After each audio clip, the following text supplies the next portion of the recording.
Welcome to Inside Games Daily, the only gaming news show brave enough to say the Nintendo Switch 2 is looking worse by the day. Yeah, and that's not even really accounting for all the tariff situation, which is going to get more complicated before it gets less. Yeah, it's not fair, right? We skipped right over the euphoric phase of having a new Nintendo toy to drool over and make up a bunch of fantasies about. Now Nintendo's out there squashing all of our delightful ideas. Well, Lawrence, it's okay because Nintendo explained that Mario Kart World being $80, they said that it's worth it. That's what that's all they said. It's worth it. So that's how we know it's worth it. Worth the $80. Yeah, it's just simply a much better game. Although it sure doesn't look like that, not yet anyway. You stare at it, it looks like Mario Kart. So where's the extra $10 coming from? Let's dive in and find out from the horse's mouth itself. IGN asked Nintendo of America's Vice President of Product and Player Experience, Bill Trinan, about the precedent-breaking $80 price for Mario Kart World. And just by the way, love Bill Trinan. He's been around for decades. Didn't mean to imply he was a horse's mouth. That's just a turn of phrase. Anyway, Trinan replied that Nintendo's approach with pricing is less about what's the norm for any given game and more what the game offers and the amount of work that went into it. Oh, okay, perfect. He said, quote, whenever we look at a given game, we just look at what is the experience and what's the content and what's the value. Yeah, he went on to say, quote, this is a game that is so big and so vast, and you will find so many little things in it to discover. And there's still some other secrets remaining that I think as people end up buying and playing the game, they're going to find this to probably be the richest Mario Kart experience they've ever had. And you'll have to be the richest to buy it as well. Hey, there it is. Trinan also pointed out that inflation is affecting everything in an interview with Polygon. So that's probably the more appropriate response is inflation has raised the price, but also the game is great. Sure. Yeah. Well, we have yet to see that, but there is a Mario Kart Direct on the way, and maybe somehow we'll see it there. Yeah. Trinan and other Nintendo executives do the same thing, by the way. We'll get into other interviews in a second. Trinan brings up the past. He mentions that Nintendo released Donkey Kong Country for $60 way back in 1993, pointing to the fact that that game was, kind of considered a step ahead.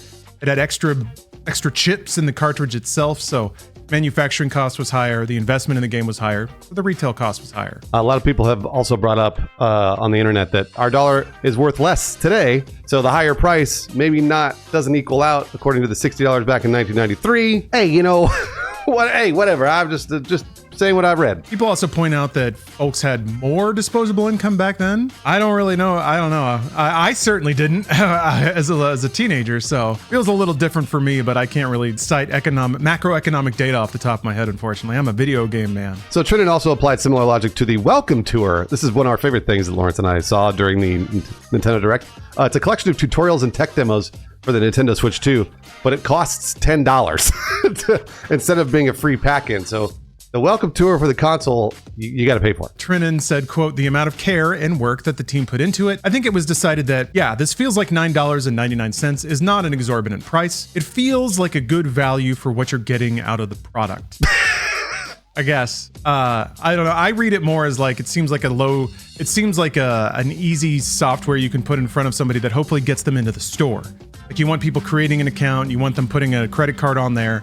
And if it's to buy a little $10 toy for your kids to play with, then that at least gets the process moving. That's my theory. Ooh, that's a much better theory, Lawrence. Mario Kart World really doesn't look like it's $10 more Mario Kart than we've seen before, though. Not at all. Not yet, anyway. There were an awful lot of outfits. Maybe there's just a lot of hats. $10 more hats. Like we mentioned before, Trinan alludes to the Mario Kart Direct on April 17th, which, for all we know, could reveal this grander vision of Mario Kart. In IGN's interview specifically, they had an article they referenced where they didn't really see a lot of excitement or grandeur in the open world itself. And yeah, I think that's the worry, is that they just bolted on this empty open world to Mario Kart and ratcheted up the price $10. Maybe trying to give Nintendo the benefit of the doubt, which I understand people don't want to do, and I don't want to either, but I'm forcing myself. Until we actually see what they have to put in front of us, maybe we withhold judgment, but nobody likes paying more for video games, so I get why we're in this situation. Yeah, speaking of paying more for video games, all of these sentiments were echoed by Nintendo of America President Doug Bowser, who spoke to the Washington Post. Here's a quote. We'll look at each game, really look at the development that's gone into the game, the breadth and the depth of the gameplay, if you will, the durability over time, and the repeatability of gameplay experiences. Those are all factors, and there's many more that go into the consideration of what is the right price point for the game. So I think you can anticipate that there will be variable pricing, and we haven't set a benchmark. I think a lot of game companies do kind of work in reverse. They know that they're not allowed to charge more than $60 or $70 for a AAA game.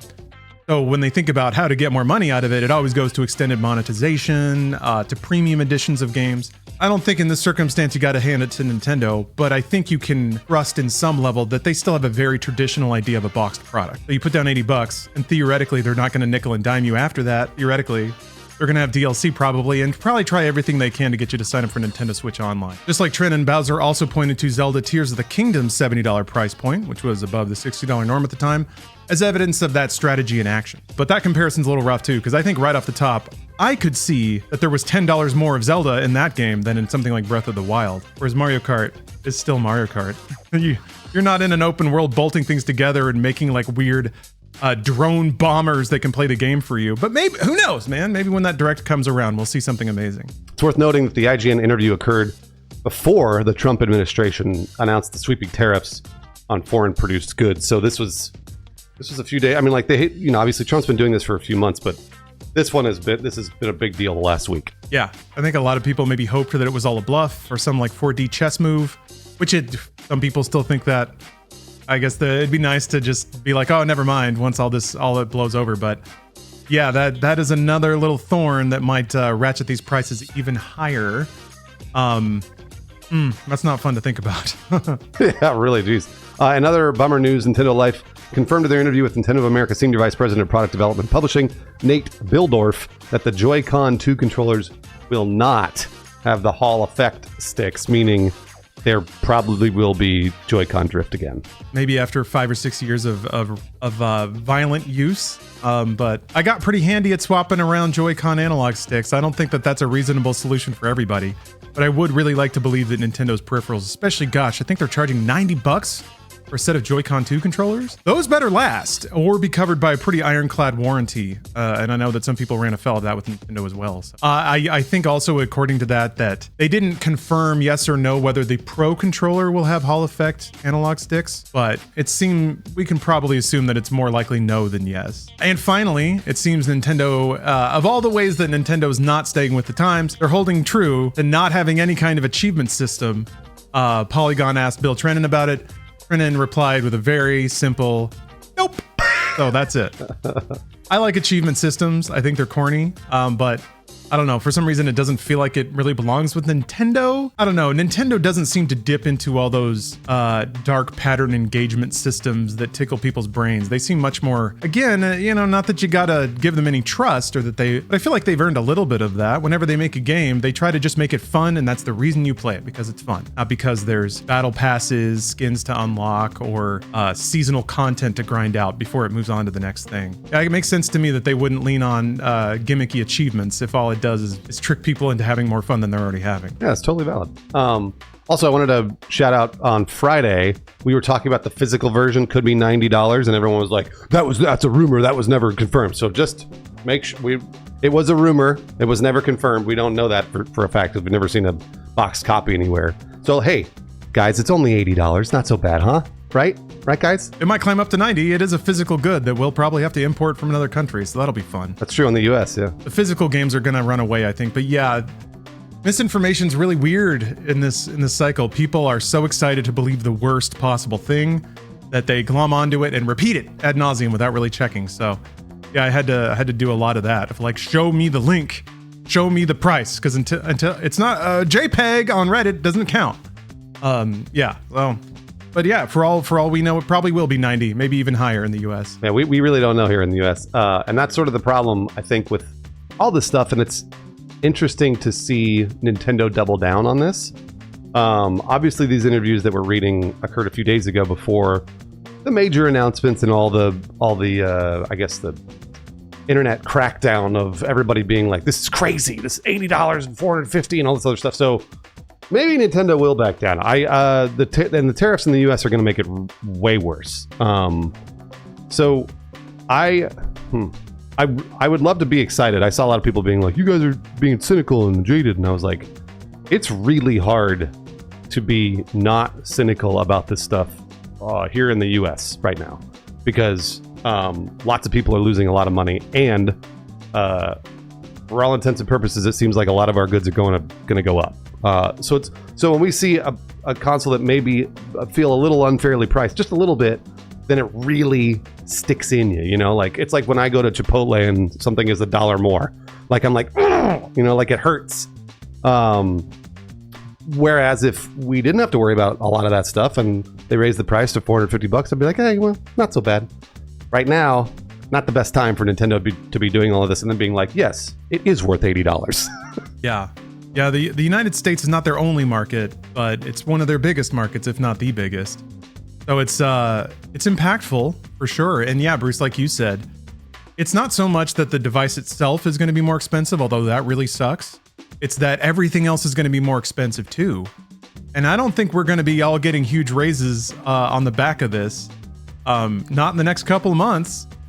So everyone's disposable income is going to get stretched a lot harder, or their maxed out credit cards are gonna pop and explode. It's going to be a rough time. In the past, Nintendo has shown that they're willing to pivot on price if it doesn't sell. They don't necessarily pivot for sentiment because people get mad on the internet for all kinds of reasons. And I think Nintendo's been around the block a few times. They know to weather the storm. It's really, are people going to show up and throw down their money? Because yeah, the 3DS had a really slow start. Nintendo dropped the price. They incentivized the purchase. Remember, they even had their ambassador program for people that bought early to try to reward them too. So they may be looking at something similar here. If prices really dig them into a hole, they have no choice but to drop the price because they're banking the next 5 to 6, 7 years of their company on this thing. So it's got to succeed. And I think they're willing to they will be, if they are forced to, they'll be willing to take a hit on getting the Switch 2 in people's hands and selling them software through their digital store. They'll be willing to do that for now, but only if they have to. And that's only if people don't buy it. So I'm not telling you, the audience, to not buy it, but I am saying, like, if you're out there, like, in the trenches, you know, on the internet, smashing out all your comments about how unacceptable this is, the true measure of that is whether or not your bank account is open when the device comes out. And in that regard, I'm a little honest with myself. I mean, I'm a lifer. I'd probably be willing to pay $600 for a Switch 2. The Switch 2's hardware is really, really impressive. Like, it really is. They are delivering performance that far and away beats handheld PCs that are on the market right now. And I think nobody's used to Nintendo doing that. Instead of going with a bunch of gimmicks, they actually went with making a powerhouse of a mobile gaming platform. And I think that's pretty cool. But I also get into tech. I like miniaturization. I like squeezing pixels out of hardware and metal. And it seems like that's what they've done. That's a Nintendo we haven't seen since, I guess, GameCube days, because the GameCube was a pretty efficient little kit. So that's pretty cool. And I think the idea that a mobile thing that you just drop into a dock and suddenly is spitting out 4K 60 on your TV, that's worth some money. We'll see if it's actually like that in real life, you know, once it gets in people's homes and it's actually running these games.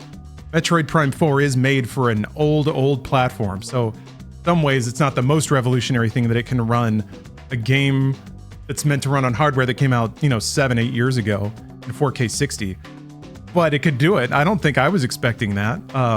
So the fact that it is a pretty cutting edge mobile gaming platform that theoretically is future proof for 2 or 3 years, that's pretty rare for Nintendo.